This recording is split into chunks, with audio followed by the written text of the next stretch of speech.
इस सेशन में Microsoft Excel में एक लार्ज डाटा सेट के साथ काम करने की टेक्निक को देखेंगे। देखिए 3 डिफरेंट सिटीज़ हैं, इस्लामाबाद, कराची एंड लाहौर, और मेरी कंपनी 4 प्रोडक्ट सेल कर रही है, mouse, keyboard, headphone and speaker. लेकिन इस्लामाबाद में पूरे मंथ की अगर हम क्लोजिंग देखें तो टोटल रिकॉर्ड्स मेरे पास तकरीबन 6 लाख रिकॉर्ड्स मौजूद हैं शीट 1 पे। कराची में देखते हैं तो इसमें भी ऑलमोस्ट यही 4 प्रोडक्ट सेल भी है, क्वांटिटी और रेवेन्यू डिफरेंट है, और टोटल 600,000 जो है वो रॉज हैं। और अगर मैं लाहौर को देख रहा हूँ तो यहाँ पर भी डिफरेंट प्रोडक्ट सेल भी है, यानी यही 4 प्रोडक्ट्स जो हम डील कर रहे हैं और उसमें रेवेन्यू डिफरेंट है, और तकरीबन 600,000 रॉज जो है वो इसमें भी मौजूद है। अब करना ये है कि इन तीनों वर्कशीट के डाटा को मिलाकर मुझे एक्चुअली ये बताना है कि ईच प्रोडक्ट के अगेंस्ट में रेवेन्यू कितना जनरेट हुआ। तो ये काम पेवेट से बहुत आसानी से हो सकता है, लेकिन आप देखें कि रिकॉर्ड सेट बहुत ज़्यादा है, यानी 600,000 ईच शीट पे डाटा है, तो तकरीबन 1.8 मिलियन रिकॉर्ड्स यहाँ पर मौजूद है, जिसको मिलाकर मुझे एक पेवेट बनाना है। अच्छा, पहले हमने ये सीखा था कि डिफरेंट शीट पर डाटा अगर आपके पास अवेलेबल है तो आप उसे कंबाइन कर सकते हैं और एक पेवेट के अंदर आप उसको लेकर आ सकते हैं, ठीक है। लेकिन यहाँ सिचुएशन थोड़ी डिफरेंट है, वो पहले वाली एग्जांपल यहाँ पर सेट नहीं बैठेगी, बिकॉज के यहाँ डाटा को अपेंड नहीं करना है, डाटा को मर्ज करना है। मुझे सिर्फ अपनी इन चारों प्रोडक्ट्स का रेवेन्यू निकालना है। तो मैं ये कैसे करूँगा? अगर मैं अपनी पिछली एग्जांपल को थोड़ा सा दोहरा दूँ, ये थोड़ा सा स्लो चलेगा, it's depend on the computer speed, लेकिन प्रॉब्लम यहाँ पर यह है कि डाटा ऑलमोस्ट 1.8 मिलियन के करीब है, तो इसलिए सिस्टम बेशक जानदार भी हो, लेकिन प्रोसेसिंग में टाइम लग रहा होता है। तो सबसे पहला काम तो कर ये रहा हूँ कि मैं अपने डाटा को टेबल के अंदर कन्वर्ट कर रहा हूँ। सो कंट्रोल टी, टेबल के अंदर कन्वर्ट कर दिया, और टेबल का नाम मैंने कर दिया इस्लामाबाद, ठीक है जी। इसके बाद कराची की शीट पे जा रहे हैं और यहाँ पर डाटा को टेबल में कन्वर्ट किया और इस टेबल का नाम कर दिया मैंने कराची, और लाहौर के डाटा पर जाकर टेबल कन्वर्ट किया और इसका नाम कर दिया लाहौर। अच्छा, क्योंकि ये डाटा एक शीट पर मैं कॉपी पेस्ट करके नहीं ला पा रहा, इसलिए मुझे प्रॉब्लम ये है कि डाटा को पेवेट में कैसे लेके जाऊँ, ये मेरा पहला सवाल है। और फिर आप देखिएगा कि प्रॉब्लम फिर भी सॉल्व नहीं होगी। तो अब हम जा रहे हैं जी डाटा इंसर्ट के टैब के अंदर और पेवेट के अंदर। इस्लामाबाद की शीट पे मैं मौजूद हूँ, कहता है इस्लामाबाद के टेबल को ले आऊँ, मैं कहता हूँ यस ले आओ, लेकिन add this data to the data module. Add to this data module का मतलब क्या होता है कि इसका मतलब है कि सिस्टम को समझ आ जाए कि इसमें मज़ीद टेबल्स भी आने वाले हैं, एंड देन ओके कर दिया। अब ये थोड़ा सा टाइम लगाएगा, बिकॉज के 600,000 रिकॉर्ड्स इस्लामाबाद की शीट से उसको अपनी मेमोरी में रखेगा, कराची को रखेगा और लाहौर को रखेगा। और आपको ये तो पता ही है कि पेवेट में वंस डाटा ड्राइव होकर आ जाए तो फिर आप ओरिजिनल डाटा को डिलीट भी कर दें, डाटा जो है वो उसकी मेमोरी से ड्राइव होता रहता है, ठीक है ना। अब मुझे करना क्या है कि इस्लामाबाद में से की शीट में आइटम नेम्स हैं, यहाँ से मैंने आइटम नेम पिक कर लिए, चारों नेम आ गए, और मैं दूसरे टेबल को लेना चाहता हूँ तो मैंने यहाँ से ऑल के बटन पे क्लिक किया, ये दूसरे टेबल भी आ गए। अच्छा, दूसरे टेबल में भी देखें आइटम नेम्स आ रहे हैं, तीसरे टेबल में भी आइटम नेम आ रहे हैं। तो अगर मैंने दूसरे टेबल के आइटम नेम पे क्लिक किया तो क्या होगा, ये पहले टेबल की सब जो है वो उसका ऑप्शन बन जाएगा, यानी पहले के अंदर भी कराची आइटम नेम नज़र आ रहे हैं, कराची के टेबल से भी आइटम नेम नज़र आ रहे हैं। यानी मैं तीनों टेबल को मिलाकर 4 आइटम नेम्स नहीं ले पा रहा, मुझे यहाँ पर 4, 8 और 12 फील्ड्स के नाम मिल रहे हैं। तो मैं रेवेन्यू को कैसे कंबाइन करूँगा? मुझे तो एक्चुअल एक रेवेन्यू लेकर आना है, वो मैं कैसे लेकर आऊँगा? अगर मैंने रिलेशनशिप बना भी दी है तो भी मेरे पास रेवेन्यू जो है वो तीनों फील्ड्स का कंबाइंड होकर नहीं आ पाएगा, ठीक है। ये एक सबसे बड़ा प्रॉब्लम है, क्योंकि तीनों के अंदर सेपरेटेड रेवेन्यू नज़र आ रहे हैं। एक्चुअल में उसे सिर्फ एक ही रेवेन्यू दिखाना चाहिए जिसके अंदर तीनों शीट के डाटा को वो एग्रीगेट कर चुका हो और मैं उस डाटा को जस्ट यहाँ पर ड्राइव करके लेकर आ सकूँ। तो पेवेट टेबल के ज़रिए ये काम पॉसिबल नहीं होगा कि तकरीबन 1.8 मिलियन डाटा को मैं उसका पेवेट बना पाऊँ। और प्रॉब्लम यहाँ पर यह है कि डाटा डुप्लिकेट है हर शीट के अंदर। तो ये कैसे होगा। इस वर्कशीट को मैं क्लोज कर रहा हूँ और इसका नाम सेल्स डाटा ही है। फाइल को मैंने क्लोज कर दिया है विदाउट सेव किए। एक न्यू वर्कशीट में वर्कबुक में क्रिएट कर रहा हूँ और इस न्यू वर्कबुक के अंदर अब मैं उस डाटा को लाऊंगा थ्रू MS क्यूरी। सो मैं जा रहा हूँ data from other source Microsoft query, Excel select किया एंड देन ओके। डाटा कौन सा है, लोकेशन हम दे देते हैं कि डेस्कटॉप के अंदर एडवांस एक्सेल में फोल्डर 13, लार्ज डाटा सेट के अंदर सेल्स डाटा। और यहाँ देखें मेरी तीनों शीटों के नाम आ रहे हैं, इस्लामाबाद, कराची, लाहौर। तो मैंने फर्स्ट इस्लामाबाद की तमाम फील्ड सेलेक्ट कर ली। चूँकि ये 600,000 रिकॉर्ड्स हैं तो आने में देर लगेंगी फील्ड्स को,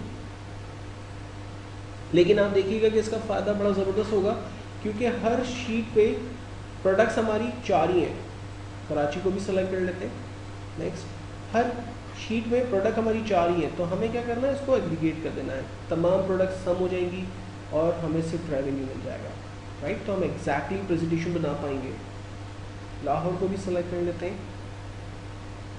और मैं आपको पहले बता चुका हूँ कि अगर यहाँ टेबल नेम और कॉलम नेम ना नज़र आ रहे हो तो आपको ऑप्शंस में जाना है और 4 चेक्स आपको नज़र आएंगे, उन चारों पे चेक आपको लगाना है, सिस्टम टेबल खास तौर पे।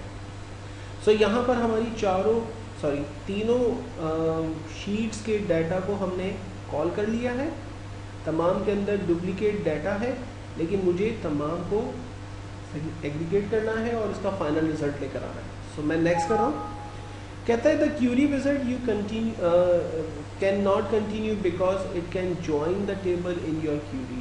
You must join the table manually in Microsoft query by tracking the field in to join between the table. तो हम कहते हैं ठीक है, ओके, हम खुद इसकी फील्ड्स को क्रिएट करेंगे। सो अब हम यहाँ पर रिलेशनशिप क्रिएट नहीं करेंगे, ये माइक्रोसॉफ्ट क्यूरी का बैकएंड है। यहाँ पर हम फील्ड्स को जो है वो टेबल्स को जो है वो ज्वाइन नहीं करेंगे।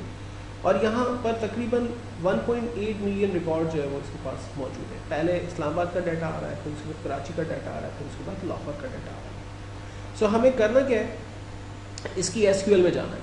ये इसकी SQL खुल गई है। इसकी SQL में वो तमाम स्टेटमेंट्स लिखी हुई हैं जो कि हमने अभी फॉलो की हैं, और इसमें हमें थोड़ी सी चेंजिंग करनी है।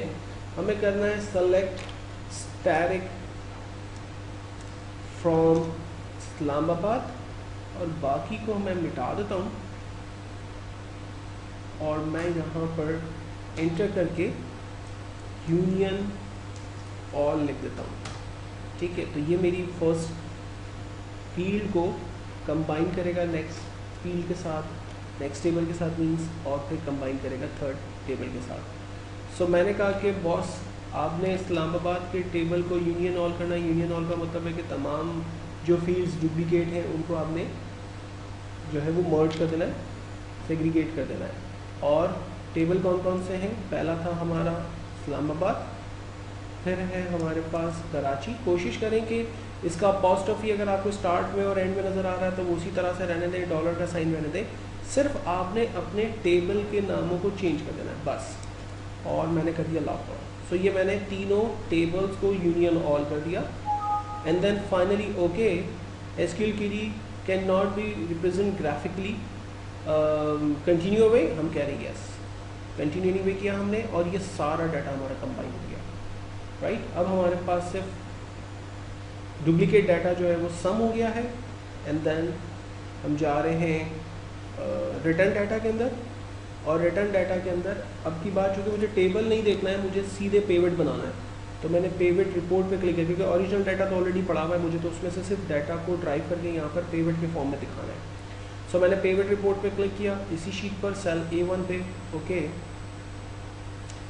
कुछ सेकंड्स लगेंगे डेफिनेटली, क्योंकि आप समझ सकते हैं कि एक पेविट बन रहा है, उसकी मेमोरी के अंदर बैकएंड पे डाटा ओरिजिनली कहीं और पड़ा हुआ है, SQL के ज़रिए हमने डाटा को ड्राइव किया है, तो it's little bit take time.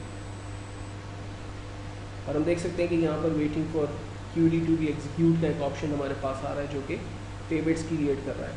Sheet almost not responding पे चली जाती है, लेकिन कोई इशू नहीं है, सुकून रखिएगा, इंशाल्लाह आ जाएगा डाटा। बहुत लंबा अगर चला जाए तो फिर तो डेफिनेटली आपकी मशीन या प्रोसेसर जो है वो हैंग हो गया होगा और आपको पता चल जाएगा कि वो बिल्कुल सिस्टम ही आपका स्टॉप कर देगा। लेकिन मेरा ख्याल है कि कुछ सेकंड्स आपको बिल्कुल वेट करना चाहिए और आप देखेंगे कि डाटा जो है वो ड्राइव होना शुरू हो जाएगा। और स्टेटस बार मुझे देखें यहाँ पर बता रहा है डाटा ड्राइव हो रहा है, नॉट रिस्पॉन्डिंग का जो एरर आ रहा था वो भी ख़त्म हो गया है।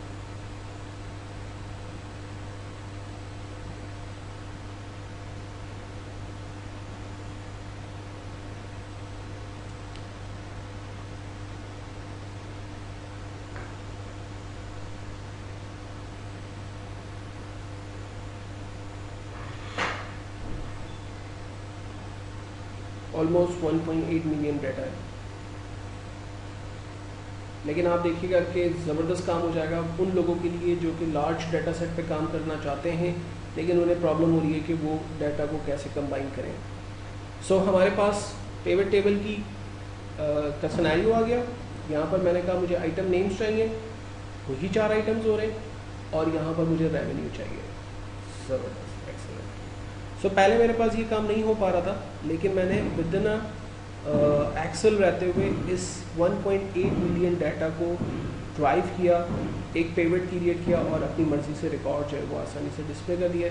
और फिर मैं डेफिनेटली अपने टेबल को जिस तरह से, पिवट तो आपको पता ही होगा, आपने अगर एक्सपर्टीज़ ली हुई है तो फाइन, अदरवाइज़ आप मेरी वीडियोस देख सकते हैं।